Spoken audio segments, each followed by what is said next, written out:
Hello student, আমাদের channel SDM হিস্ট্রিতে তোমাদের সবাইকে স্বাগত। আজকে আমি আমার খুব हिंदीতে बोलते इच्छा করছে, तो आज हम थोड़ा हिंदी में बोलेंगे क्योंकि आज 5 सितंबर जातीय शिक्षक दिवस है। तुम सबको मेरा प्यार भरा शुभकामना है। आज डॉक्टर सर्वपल्ली राधाकृष्णन जी का जन्मदिन है। इन्होंने हमारा पहला राष्ट्रपति थे। इस दिन को भारत सरकार ने शिक्षक दिवस रूप में निर्णय लिया था। तुम सबको और एक याद दिलाता हूँ कि आज से एक महीने बाद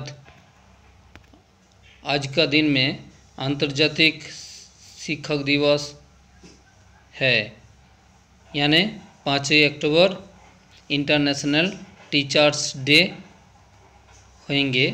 तो चलो शुरू करছি। আজকের আমি শুরু করছি যে অংশটা, সেইটা হচ্ছে অতি অবশ্যই তোমাদের খুব গুরুত্বপূর্ণ ইউরোপের অংশ। এর আগের দিন আমি ইউরোপের প্রথম অংশটা নিয়েছিলাম, তো আজকে পার্ট 24-এর অংশ দিয়ে আমি ইউরোপের যে গুরুত্বপূর্ণ বাছা 60টি প্রশ্ন তোমাদের সামনে হাজির করছি। আগামী পরশু দিন তোমাদের পরীক্ষা, তো সেই হিসেবে তোমরা আশা করি ভালোভাবে প্রিপারেশান নিয়েছো। দেখো তোমাদের এগুলো এই ভিডিওগুলো খুব হেল্পফুল হবে বলে আমি আশা করছি। তো যাই হোক, শুরু করা যাক। 1 নম্বর প্রশ্ন, আজকে জার্মানিতে 1819 খ্রিস্টাব্দে সেপ্টেম্বর মাসে ছাত্র সংগঠন নিষিদ্ধ করা, সভা সমিতি, মিছিল মিটিং করা যাবে না, অস্ট্রিয়ার উদ্যোগে এইরকম একটি ডিগ্রি জারি করা হয়েছিল। তার নাম কি? A Carlsberg degree, B Milan degree, C Warsaw degree, D Berlin degree. এর সঠিক উত্তর হচ্ছে অপশান এ কার্লসবার্গ ডিগ্রি। তো কার্লসবার্গ ডিগ্রি সম্পর্কে জেনে রাখো, 1819 খ্রিস্টাব্দে এই 1819 খ্রিস্টাব্দে কার্লসবার্গ ডিগ্রি জারি করা হয়েছিল। তো আর সেই সঙ্গে সঙ্গে যেখানে হচ্ছে মিছিল মিটিং এবং ছাত্রদের কোনো প্রকার সভা সমিতি করা যাবে না, এই কথাগুলি এখানে, মানে এটি একটি দমনমূলক আইন, যেটা আমাদের ভারতেও ছিল 1919 খ্রিস্টাব্দে। অবশ্যই ভারতে একটা আইন জারি হয়েছিল যেখানেতে সভা সমিতি মিছিল মিটিং করতে কেউ পারবে না। তো সেই অতি অবশ্যই সেই রকম একটা আইনের নাম ছিল, তোমরা আমাকে কমেন্ট বক্সে লিখবে কি সেটি। পরের প্রশ্ন, প্রাশিয়াতে 1819 খ্রিস্টাব্দে গড়ে উঠেছিল জোলভেরাইন বা জোলভারিন নামে একটি শুল্ক সংঘ। এটি যে অর্থনীতিবিদের উদ্যোগে গড়ে উঠেছিল তিনি হলেন A Metternich, B Garibaldi, C Mazzini, D Turgot. Very very important, option C হচ্ছে সঠিক উত্তর। ম্যাজেনের উদ্যোগে 1819 খ্রিস্টাব্দে জোলভেরাইন কী ছিল? একটি শুল্ক সংঘ। কোথায় গড়ে উঠেছিল? অতি অবশ্যই মনে রাখবে, প্রাশিয়াতে, যেটা জার্মানি বলে পরিচিত, জার্মানিতে। কেমন? পরের প্রশ্ন, ডেনমার্কের কোন রাজা স্লেজুইগ ও হলস্টেন লাভের জন্য জার্মানির সঙ্গে ডেনমার্কে যুদ্ধ করেছিলেন? এ প্রথম ফেডারিক, বি দ্বিতীয় ফেডারিক, সি পঞ্চম ফেডারিক, ডি সপ্তম ফেডারিক। এর সঠিক উত্তর হচ্ছে অপশান ডি সপ্তম ফেডারিক। তো আজকে যে প্রশ্নগুলো আছে সত্যি কিন্তু তোমাদের খুব কঠিন এবং অতি অবশ্যই পরীক্ষায় থাকবে বিবেচ্য। তো অতি অবশ্যই তোমরা মনে রাখবে। যেমন এই যে 3 নম্বর প্রশ্নটা দেখলে, এটাও কিন্তু খুব কঠিন প্রশ্ন। পরের প্রশ্ন, কোন সমস্যাকে অজুহাত করে বিসমার্ক অস্ট্রিয়ার বিরুদ্ধে যুদ্ধে প্রস্তুতি নেন? এ বার্লিন সমস্যা, বি হলস্টাইন সমস্যা, সি ডেনমার্ক সমস্যা, ডি ভিয়েনা সমস্যা। এর সঠিক উত্তর হচ্ছে অপশান বি হলস্টাইন সমস্যাকে কেন্দ্র করে বিসমার্ক অস্ট্রিয়ার বিরুদ্ধে যুদ্ধ ঘোষণা করেছিল, হয়েছে, যেটার নাম ছিল স্যাডওয়ার যুদ্ধ 1866 খ্রিস্টাব্দে। পরের প্রশ্ন, এমস নামক পর্বতমালায় প্রাশিয়ার রাজা প্রথম উইলিয়াম অবস্থানকালে কোন ফরাসি রাজার দূত হিসাবে কাউন্ট বেনেদিক্তি সেখানে গিয়েছিলেন? এ প্রথম নেপোলিয়ান, বি তৃতীয় নেপোলিয়ান, সি দ্বিতীয় নেপোলিয়ান, ডি পঞ্চম নেপোলিয়ান। তো এর সঠিক উত্তর হবে অপশান বি তৃতীয় নেপোলিয়ান। তাহলে তৃতীয় নেপোলিয়ানের দূত কে ছিলেন? কাউন্ট বেনেদিক্তি। হয়েছে, তিনি কোথায় গিয়েছিলেন? না প্রাশিয়ার রাজা, অর্থাৎ জার্মানির রাজা প্রথম উইলিয়ামের এটা ইউনিয়ন আছে, ভুল হয়ে গেছে, এটা প্রথম উইলিয়াম হবে। এমস নামক পর্বতমালায় প্রথম উইলিয়াম যখন ছিলেন, তো নামটা হচ্ছে উইলিয়াম, স্পেলিং মিস্টেক হয়েছে আমার। পরের প্রশ্ন, এমস টেলিগ্রাম ঘটনার সময় স্পেনের সিংহাসনে কোন রাজবংশ প্রতিষ্ঠিত ছিল? Very very important. A Orleans বংশ, বি বুর্বো বংশ, সি হোয়েনজোলান বংশ, ডি রোমানব বংশ। এর সঠিক উত্তর হচ্ছে অপশান সি হোয়েনজোলান বংশ। পরের প্রশ্ন, এমস টেলিগ্রাম ঘটনায় ফরাসি দূত যে অপমানিত হয়েছিল সেই অভিনয়ের কাণ্ডারি, মানে অপমান যিনি করেছিলেন সেই অভিনয়ের কাণ্ডারি কে ছিলেন? এ প্রিন্স লিওপোল্ড, বি দ্বিতীয় নেপোলিয়ন, সি প্রথম উইলিয়াম, ডি বিসমার্ক। এর সঠিক উত্তর হচ্ছে অপশান ডি বিসমার্ক। কারণ বিসমার্ক কী করেছিলেন, তো প্রথম উইলিয়ামের যে ঘটনাগুলি সেগুলো টেলিগ্রাম মারফত বিসমার্ককে জানিয়েছিলেন এবং বিসমার্ক সেই ঘটনাগুলোকে এমনভাবে কেটে ছেটে মানে উপস্থাপন করেছিল যেন ফরাসি দূত কাউন্ট বেনেদিতি প্রথম উইলিয়ামের কাছে অপমানিত হয়েছিল, যার ফলে সেডানের যুদ্ধটা হয়েছিল 1870 খ্রিস্টাব্দে। পরের প্রশ্ন, কৃষ্ণ সাগরের উপর দিয়ে দারদানালিস প্রণালী হয়ে রাশিয়া ভূমধ্যসাগরে পৌঁছানোর পরিকল্পনা নেয়। তো রাশিয়ার এই পরিকল্পনাকে বলা হয় এ উষ্ণ জলনীতি, বি শীতল জলনীতি, সি শক্ত জলনীতি, ডি তরল জলনীতি। এর সঠিক উত্তর হচ্ছে এ উষ্ণ জলনীতি, যেটা ওয়ার্ম ওয়াটার পলিসি নামে পরিচিত। পরের প্রশ্ন, তুরস্কের বিরুদ্ধে স্বাধীনতা লাভের জন্য কোন দেশের হয়ে ইংল্যান্ড, ফ্রান্স ও রাশিয়া যুদ্ধ করেছিল?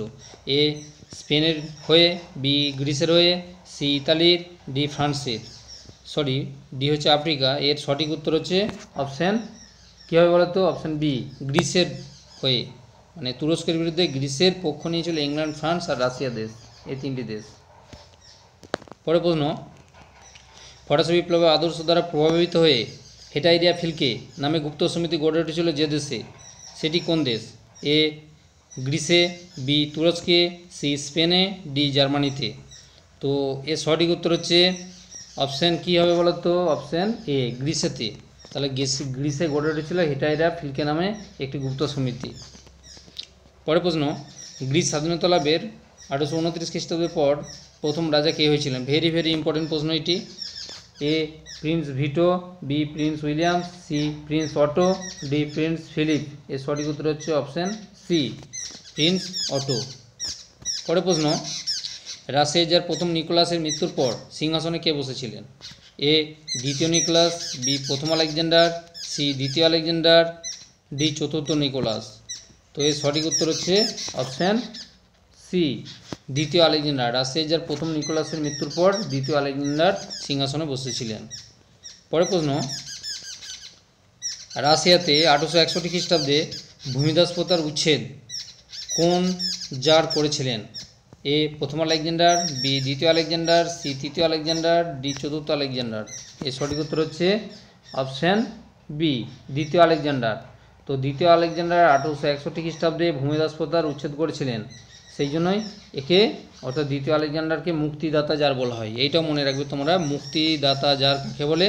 রাশিয়ার জার দ্বিতীয় আলেকজান্ডারকে, কারণ তিনি 1861 খ্রিস্টাব্দে রাশিয়া থেকে ভূমিদাস প্রথার উচ্ছেদ করেছিলেন। তারপর সিনোপের নৌযুদ্ধ, ভেরি ভেরি ইম্পর্টেন্ট এবং কঠিন প্রশ্ন এটি। সিনোপে নৌযুদ্ধ কাদের মধ্যে হয়েছিল? এ স্পেন ও রাশিয়ার মধ্যে, বি ফ্রান্স ও রাশিয়ার মধ্যে, সি ফ্রান্স ও ইংল্যান্ডের মধ্যে, ডি রাশিয়া ও তুরস্কের মধ্যে। এর সঠিক উত্তর হচ্ছে অপশান ডি রাশিয়া এবং তুরস্কের মধ্যে হয়েছিল সিনোপের নৌযুদ্ধ। পরের প্রশ্ন, কোন সময় থেকে মূলত ইউরোপীয় রাষ্ট্রগুলি এশিয়া, আফ্রিকা এবং ল্যাটিন আমেরিকা অনুন্নত দেশগুলিতে দখল করে নিজেদের শাসনাধীন করেছিল? এ 1860 খ্রিস্টাব্দে, বি 1870 খ্রিস্টাব্দে, সি 1880 খ্রিস্টাব্দে, ডি 1890 খ্রিস্টাব্দে। এর সঠিক উত্তর হচ্ছে অপশান বি 1870। দেখবে গোটা বিশ্বের ইতিহাস যখন লক্ষ্য করবে সেখানে দেখবে বেশিরভাগ দেশগুলো যেখানেতে ইউরোপের শক্তির এশিয়া, আফ্রিকা বা ল্যাটিন আমেরিকায় তাদের কর্তৃত্ব প্রতিষ্ঠা করেছিল, সেটা 1870-এর পরবর্তী পর্যায়ে তারা আরও শক্তপোক্ত হয়েছিল। পরের প্রশ্ন, 1848 খ্রিস্টাব্দে ফ্রেডারিক এঙ্গেলস সর্বপ্রথম শিল্প বিপ্লব কথাটি ব্যবহার করলেও সেটিকে আরও বৃহত্তর আকার দান করেন কে? Option A Karl Marx, option B Stuart Mill, option C Arnold Toynbee, option D John Lovick. এর সঠিক উত্তর হচ্ছে অপশান সি আর্নল্ড টয়েনেবি। পরের প্রশ্ন, মানুষের শ্রমের পরিবর্তে যন্ত্রের সাহায্যে উৎপাদন ব্যবস্থায় যে বিশাল এবং আমূল পরিবর্তন আসে তাই হলো এ শিল্প বিপ্লব, বি যন্ত্র বিপ্লব, সি কৃষি বিপ্লব, অপশন ডি শ্রম বিপ্লব। এর সঠিক উত্তর হচ্ছে অপশন এ শিল্প বিপ্লব। শিল্প বিপ্লব কোথায় হয়েছিল? ইংল্যান্ডে প্রথম হয়েছিল, কারণ ইংল্যান্ডের গোটা পৃথিবীর বুকে যে উপনিবেশগুলো ছিল সেখান থেকে তারা বিভিন্ন কাঁচামাল সংগ্রহ করতো এবং সেই কাঁচামালগুলোর মধ্য দিয়ে ইংল্যান্ডের শিল্প কলকারখানাতে উৎপাদিত বস্ত্রদ্রব্য গোটা ইউরোপ তথা এশিয়া, আফ্রিকা, ল্যাটিন আমেরিকার দেশগুলোতে তারা বিক্রি করত।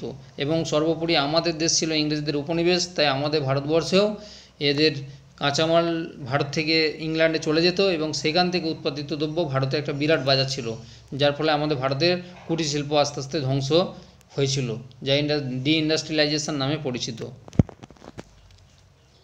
পরের প্রশ্ন, লেকচার অন ইন্ডাস্ট্রিয়াল রেভলিউশন, এই যে বিখ্যাত গ্রন্থ, এই বিখ্যাত গ্রন্থটির লেখক হলেন A Karl Marx, B Friedrich Engels, C Denis Diderot, D Arnold Toynbee. তো এই প্রশ্নটির সঠিক উত্তরটি হচ্ছে অপশান ডি আর্নল্ড টয়েনবি এবং এটি ভেরি ইম্পর্টেন্ট একটা প্রশ্ন।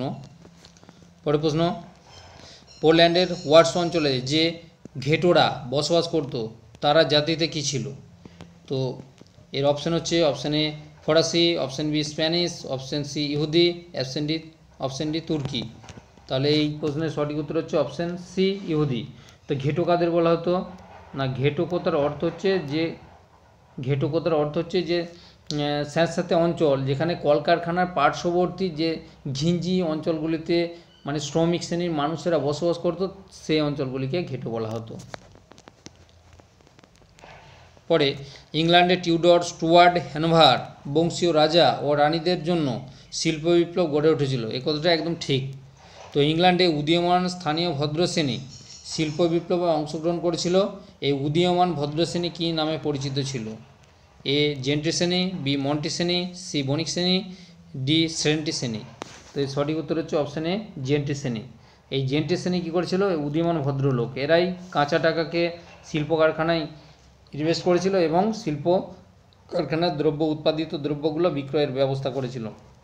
আর সেই সময় ইংল্যান্ডের যে বংশগুলো ছিল সেটা হচ্ছে এই বংশগুলো মনে রাখবে, টিউডর বংশ, স্টুয়ার্ট বংশ আর হ্যানোভার বংশ। এই রাজারা খুব স্থিতিশীলতার জন্য, রাজা বা রানীরা, তাই ইংল্যান্ডের শিল্প বিপ্লব ঘটে উঠতে খুব ভালোভাবেই সক্ষম হয়েছিল। পরের প্রশ্ন, 1773 খ্রিস্টাব্দে কে উড়ন্ত নৌকা আবিষ্কার করেন? এ জন স্মিথন, বি জন কে, সি জন হে, ডি জন চি। এর সঠিক উত্তর হচ্ছে অপশান বি জন কে। পরের প্রশ্ন, 1779 খ্রিস্টাব্দে সুতো কাটার জন্য স্পিনিং মিউল কে আবিষ্কার করেন? A Arkwright, B Cartwright, C Compton, D James Watt. এর সঠিক উত্তর হচ্ছে অপশান সি ক্রম্পটন, মনে রাখবে কিন্তু। পরের প্রশ্ন, বাষ্পচালিত রেল ইঞ্জিন জর্জ স্টিফেনসন আবিষ্কার করেছিল, কথাটা ঠিক। তিনি সেটি কবে করেছিলেন? এ 1811 খ্রিস্টাব্দে, বি 1813 খ্রিস্টাব্দে, সি 1815 খ্রিস্টাব্দে, ডি 1814 খ্রিস্টাব্দে। তো এর সঠিক উত্তর হচ্ছে 1814 খ্রিস্টাব্দে। পরের প্রশ্ন, খনিগর্ভে নেমে কাজ করা অনেক বেশি নিরাপদ হয়ে ওঠে কিসের কারণে? ওই নিরাপদ থেকেই বুঝতে পারছো তোমরা। তো এর অপশান এ নিরাপত্তা বাতি, অপশান বি নিরাপত্তা লণ্ঠন, অপশান সি নিরাপত্তা টর্চ, ডি উপরে কোনোটিই নয়। এর সঠিক উত্তর হচ্ছে অতি অবশ্যই নিরাপত্তা বাতি, মানে সেফটি ল্যাম্প। এই নিরাপদ করেছিল খনিগর্ভের লোকেদেরকে নিরাপত্তা বাতি, যেটা শ্রমিকরা মাথায় টুপির মতন সামনের দিকে পড়ে থাকতো। পরের প্রশ্ন, ইংল্যান্ডের শিল্প বিপ্লবের সময়কালে শিল্প উৎপাদনের লগ্নিকারী বা মুনাফাভোগী পুঁজিপতিদের কী নামে ডাকা হতো? এ শ্রমিক, বি মালিক, সি কৃষক, ডি উৎপাদক। এর সঠিক উত্তর হচ্ছে অপশান বি মালিক শ্রেণী, কারণ শিল্প বিপ্লবের পর যে ভূঁইফোর দুটি নতুন সম্প্রদায়ের সৃষ্টি হয়েছিল, একটা হচ্ছে মালিক শ্রেণী আর একটা হচ্ছে শ্রমিক শ্রেণী। যারা ছিল অর্থনৈতিক দিক দিয়ে শক্তিশালী তারা মালিক, আর যারা তাদের গৃহেতে কাজ করতো অর্থাৎ কলকারখানায় কাজ করতো তারা ছিল শ্রমিক। পরের খুব গুরুত্বপূর্ণ এই প্রশ্নটা, ডেভিড কপারফিল্ড এবং অলিভার টুইস্ট এ নামক দুটি বিখ্যাত গ্রন্থ কে রচনা করেন? A Charles Harris, B Charles David, C Charles Willow, D Charles Dickens. এর সঠিক উত্তর হচ্ছে অপশান ডি চার্লস ডিকেন্সের লেখা দুটি বিখ্যাত গ্রন্থ হচ্ছে, এই দুটোর মধ্যে তোমাদের পরীক্ষা একটা পড়ে যেতেই পারে, এই ডেভিড কপারফিল্ড আর অলিভার টুইস্ট। পরের প্রশ্ন, ফ্যাক্টরি বা কারখানা প্রথা কিসের সঙ্গে ওতপ্রোত জড়িত? এ কৃষি বিপ্লব, বি বাণিজ্য বিপ্লব, সি শিল্প বিপ্লব, ডি যোগাযোগ বিপ্লব। তাহলে ফ্যাক্টরি বা প্রথাটা যার সঙ্গে যুক্ত সেটা হচ্ছে অতি অবশ্যই মনে রাখবে অপশান সি, শিল্প বিপ্লবের সঙ্গে ফ্যাক্টরি ব্যবস্থাটা যুক্ত। আসলে ফ্যাক্টরিটা কি না, বড় বড় কলকারখানা গড়ে ওঠার তার সহযোগী হিসেবে যে ছোট ছোট পাশে গড়ে উঠতো কলকারখানা, সেগুলিকে বলা হতো ফ্যাক্টরি, ছোট ছোট কারখানাগুলোকে। পরে প্রশ্ন, ইউটোপিয়ান শব্দটি এসেছে 16 শতকের প্রথমার্ধে একজন কল্পনাবিলাসী লেখকের কল্পনা লেখা থেকে। তিনি হলেন A Thomas More, B Thomas Edison, C Thomas Baron, D Thomas Moore. তো এর সঠিক উত্তর হচ্ছে অপশান এ টমাস মোর। পরের প্রশ্ন, নিউ ভিউ অফ সোসাইটি এবং a report to the county of Lanark এই গ্রন্থ দুইটি রচয়িতা হলেন এ টমাস মোর, বি সালফুরিয়ে, C Saint Simon, D Robert Owen. এর সঠিক উত্তর হচ্ছে অপশান ডি রবার্ট ওয়েন। পরের প্রশ্ন, সম্পত্তি কি একটি গ্রন্থ, এটা কিন্তু সম্পত্তি কি গ্রন্থে তিনি বলেছিলেন সম্পত্তি হলো চুরি ডাকাতি করা বস্তু। তিনি প্রথম নৈরাজ্যবাদী ভাবনার জন্ম দিয়েছিলেন, তাই তাকে নৈরাজ্যবাদের জনক বলা হয়। তিনি কি? এ ক্রুধ, বি রুধ, সি গৃধ, ডি হনুদ্ধ। এর সঠিক উত্তর হচ্ছে অপশান এ ক্রুধ। ক্রুধ বা ক্রুধকে অতি অবশ্যই নৈরাজ্যবাদের জনক বলা হয়। তাহলে তার বক্তব্যটা কী ছিল না, সম্পত্তি হলো চুরি ডাকাতি করা বস্তু, তিনি প্রথম নৈরাজ্যবাদী ভাবনার জন্ম দিয়েছিলেন। মানে মানুষের যদি আর্থিক বেশি বৃদ্ধি হয়ে যায়, মানে শ্রীবৃদ্ধি ঘটে, তিনি সেই জায়গাটায় মানে ব্যবসা বাণিজ্য করে যার মুনাফা লাভ করছে সেটাকে বলা যায় চুরির টাকা। তো সেই জন্যই তিনি এই নৈরাজ্যবাদী নামে পরিচিত ছিলেন। পরের প্রশ্ন, রুটি ও স্বাধীনতা এবং আধুনিক বিজ্ঞান ও নৈরাজ্যবাদ এ নামক দুটি গ্রন্থ কে রচনা করেন? এ বাকুনিন, বি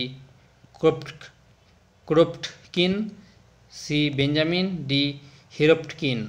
তো এগুলো নামগুলোই খুব কঠিন, অতি অবশ্যই মনে রাখবে। এর সঠিক উত্তর হচ্ছে অপশান বি। অপশান বি হচ্ছে সঠিক উত্তর, ক্রোপটকিন। অবশ্যই রাশিয়ান, মনে রাখতে হবে। পরের প্রশ্ন, এগুলো গ্রন্থভিত্তিক। Critique of political economy, the holy family, poverty of philosophy ও সিভিল ওয়ার ইন ফ্রান্স এই চারটি গ্রন্থ কি? Critique of political economy, the holy family, poverty of philosophy এবং সিভিল ওয়ার ইন ফ্রান্স এই গ্রন্থগুলির লেখক হলেন A Karl Marx, B Frederick Engels, C Bakunin, D Pierre Joseph.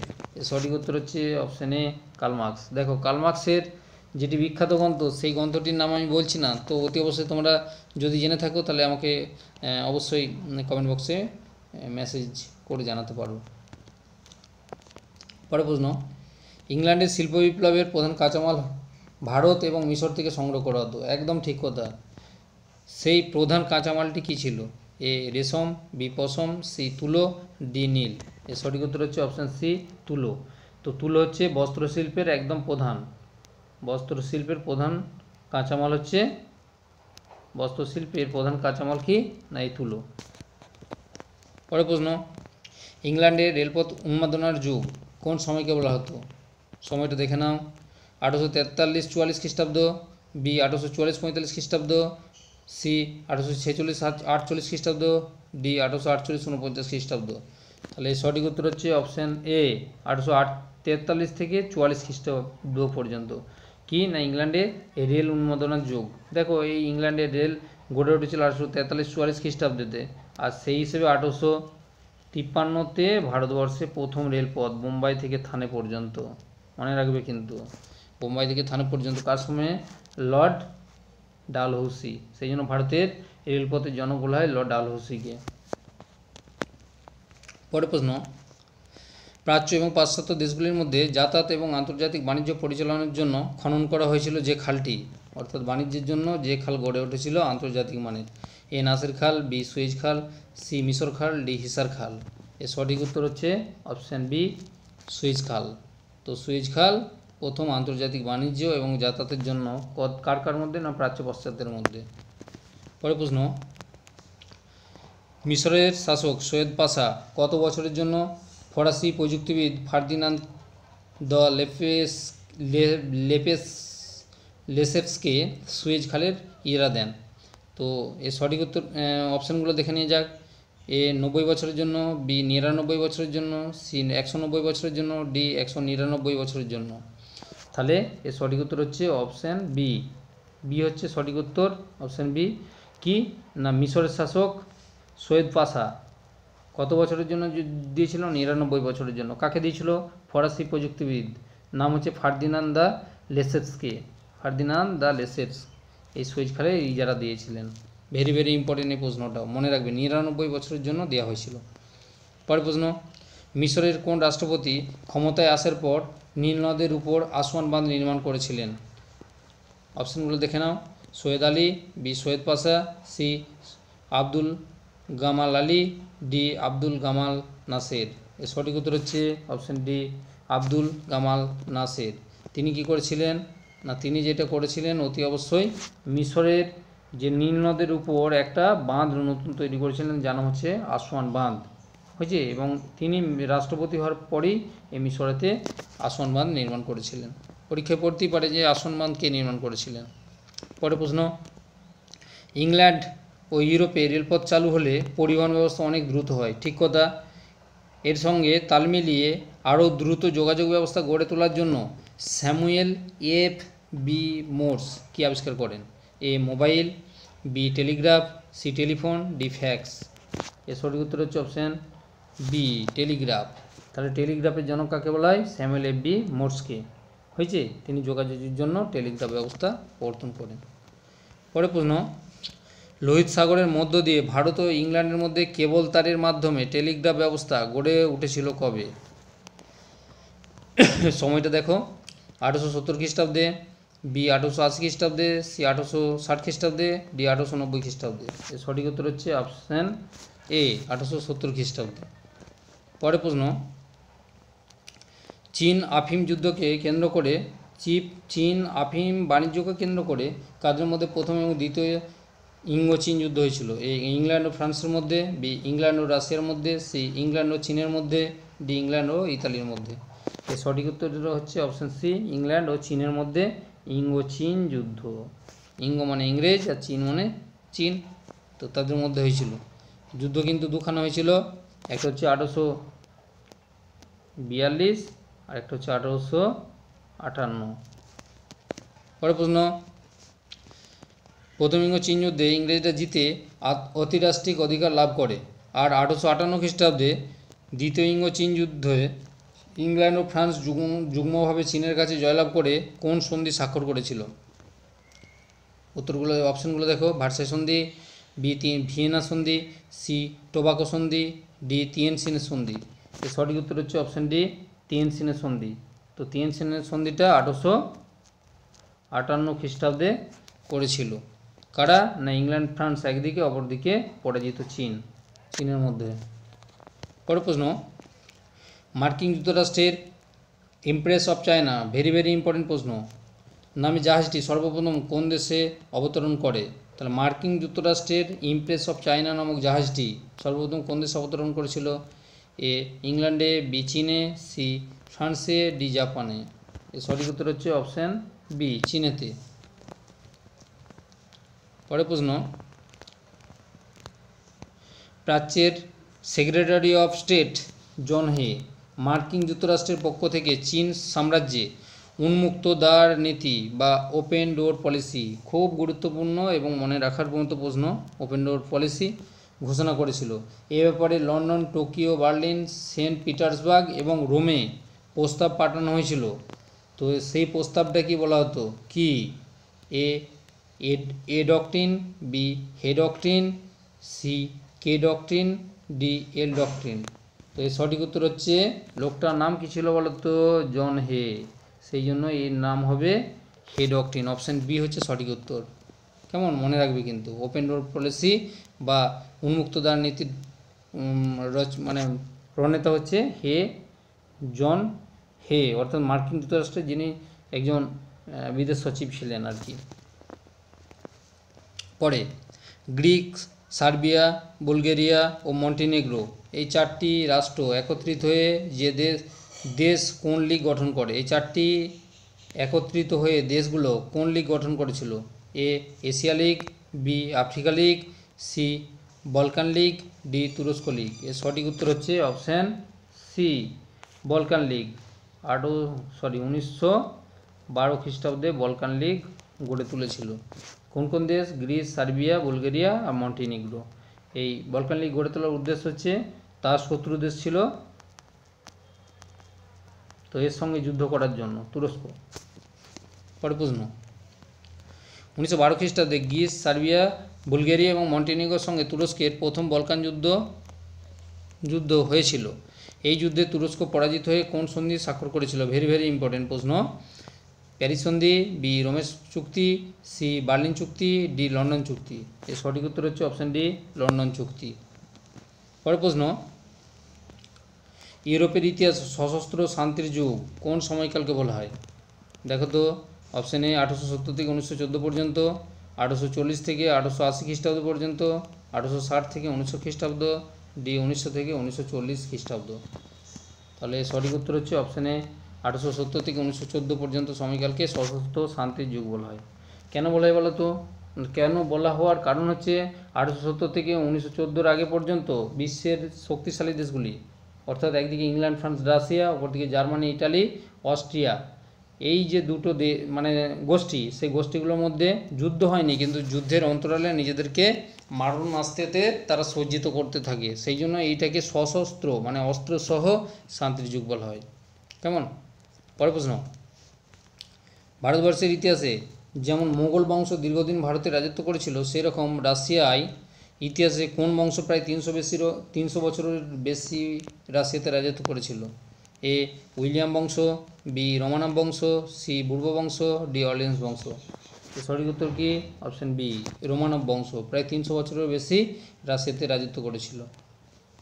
পরের প্রশ্ন, আধুনিক রাশিয়ার জনক কাকে বলা হয়? এ মিখাইল রোমানোকে, বি প্রথম আলেকজান্ডারকে, সি পিটার দ্য গ্রেটকে, ডি দ্বিতীয় আলেকজান্ডারকে। এর সঠিক উত্তর হচ্ছে অপশান সি পিটার দ্য গ্রেটকে আধুনিক রাশিয়ার জনক বলা হয়। খুব গুরুত্বপূর্ণ এইটা প্রশ্নটা। চলো পরে প্রশ্ন, রাশিয়ার জার চতুর্থ আইভান সর্বপ্রথম জার বা সম্রাট উপাধি নিয়েছিলেন। ঠিক কথা একদম। তো তিনি এই উপাধি কবে নিয়েছিলেন? এ অপশানগুলো দেখো একটু, অপশানগুলো কবে? 1545 খ্রিস্টাব্দে, বি 1547 খ্রিস্টাব্দে, সি 1571 খ্রিস্টাব্দে, ডি 1567 খ্রিস্টাব্দে। তো এর সঠিক উত্তর হচ্ছে অপশান বি 1547 খ্রিস্টাব্দে নিয়েছিলেন। তাহলে রাশিয়াতে প্রথম জার উপাধি বা সম্রাট উপাধি, জার বা সম্রাট, এই উপাধিটা নিয়েছিল কে? না চতুর্থ আইভান, রাশিয়ার রাজা, তিনি প্রথম জার উপাধিটা নিয়েছিলেন। তার পরবর্তী পর্যায়ে প্রথম আলেকজান্ডার জার ছিলেন। এসব জারগুলো পরবর্তী পর্যায়ে উপাধি হিসেবে জার বা সম্রাট উপাধি তারা গ্রহণ করে। পরের প্রশ্ন, রাশিয়ায় পচনশীল জারতন্ত্র, রুশিকরণ নীতি ও শ্রমিক কৃষকদের দুরবস্থার কারণে বলশেভিকদের মাধ্যমে রাশিয়ায় জারতন্ত্রের অবসান ঘটে এবং লেনিনের নেতৃত্বে প্রতিষ্ঠিত হয়েছিল কি? এ প্রজাতন্ত্র, বি গণতন্ত্র, সি রাজতন্ত্র, ডি সমাজতন্ত্র। এর সঠিক উত্তর হচ্ছে অপশান ডি সমাজতন্ত্র। পরের প্রশ্ন, নার্দনিক আন্দোলনের তৃতীয় পর্বে সেটি সন্ত্রাসবাদী রূপ নেয় এবং এই সময়ে রুশ জার দ্বিতীয় আলেকজান্ডারকে একটি সন্ত্রাসবাদী সংগঠনের সদস্যদের বোমার আঘাতে প্রাণ হারাতে হয়। সেই সন্ত্রাসবাদী সংগঠনটির নাম কি ছিল? এ দাঁড়াও একটু বড় করি ভালোভাবে।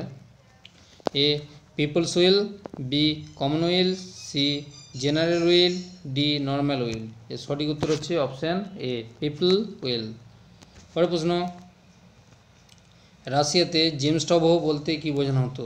এ রাজনৈতিক সংগঠন, বি শিক্ষামূলক প্রতিষ্ঠান, সি স্বায়ত্ত শাসনমূলক প্রতিষ্ঠান, ডি গণ অধিবেশনের প্রতিষ্ঠান। এর সঠিক উত্তর হচ্ছে অপশান সি স্বায়ত্ত শাসনমূলক প্রতিষ্ঠান হচ্ছে জেমস্টভো নামে পরিচিত ছিল। পরের প্রশ্ন, রাশিয়াতে Russian social democratic works party RSDWP নামে একটি রাজনৈতিক দল গড়ে উঠেছিল কবে? অপশানগুলো দেখো, 1896 খ্রিস্টাব্দে, বি 1903 খ্রিস্টাব্দে, সি 1905 খ্রিস্টাব্দে, ডি 1898 খ্রিস্টাব্দে। তো এর সঠিক উত্তর হচ্ছে অপশান ডি 1898 খ্রিস্টাব্দে তাহলে RSWDP এর ফুল ফর্মটাও তোমরা মনে রাখবে, রাশিয়ান সোশ্যাল ডেমোক্রেটিক, সরি আমি ভুল লিখে দিয়েছি, অতি অবশ্যই এটা হবে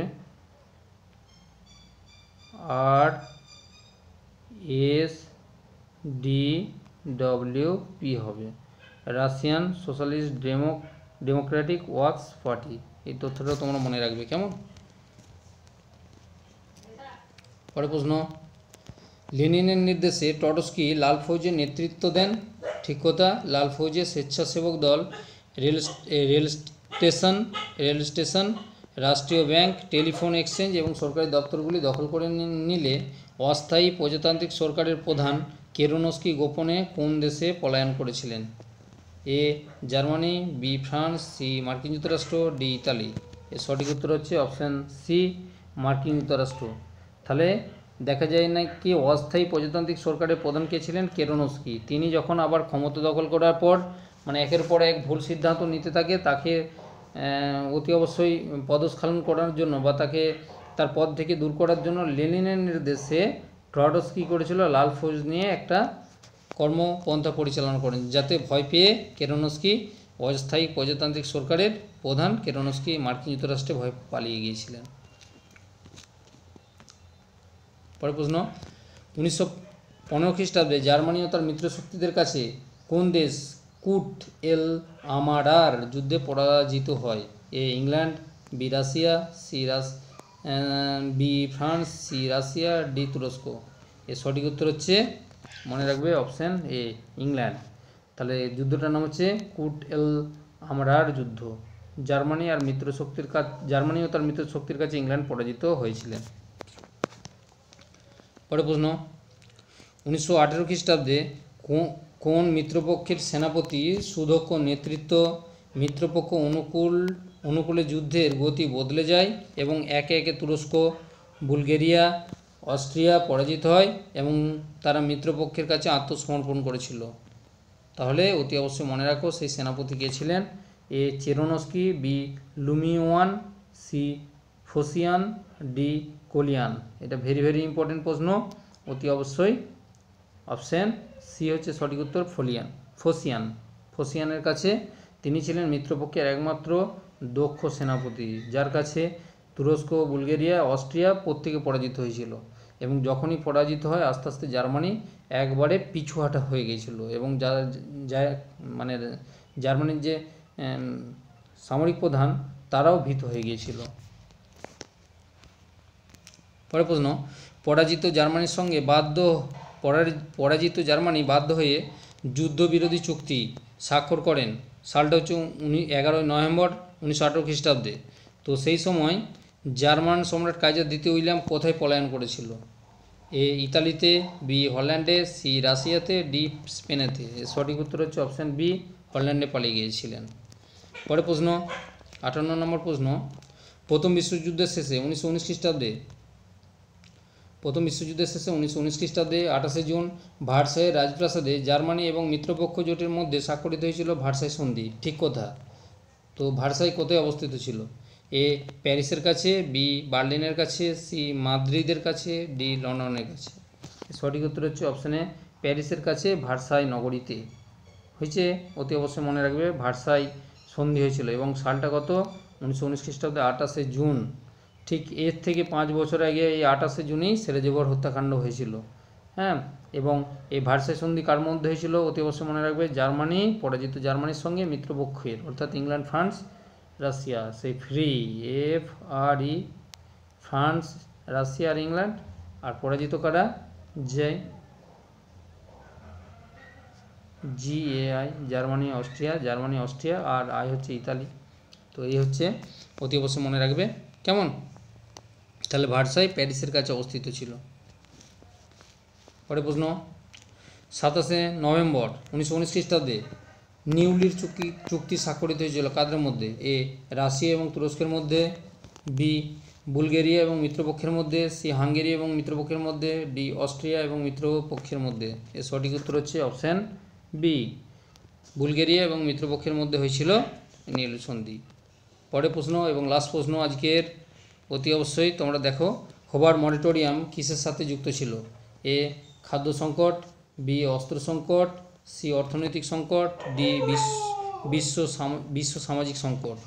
এর সঠিক উত্তর কী বলো তো? এর সঠিক উত্তর হচ্ছে হোবার মরিটোরিয়ামটা অতি অবশ্যই অর্থনৈতিক সংকট, যেটা বিশ্ব মহামন্দা নামে পরিচিত। এই সময়কালটা কত? 1929 খ্রিস্টাব্দে। 1929 খ্রিস্টাব্দে বিশ্ব অর্থনৈতিক মহামন্দা দেখা দিয়েছিল। তো যাই হোক, আজ এই পর্যন্ত। Thanks for watching my channel. অতি অবশ্যই তোমরা খুব ভালো করে পরীক্ষা দাও, এই শুভকামনা জানিয়ে আজকে মোটামুটি আমি সমাপ্ত করছি।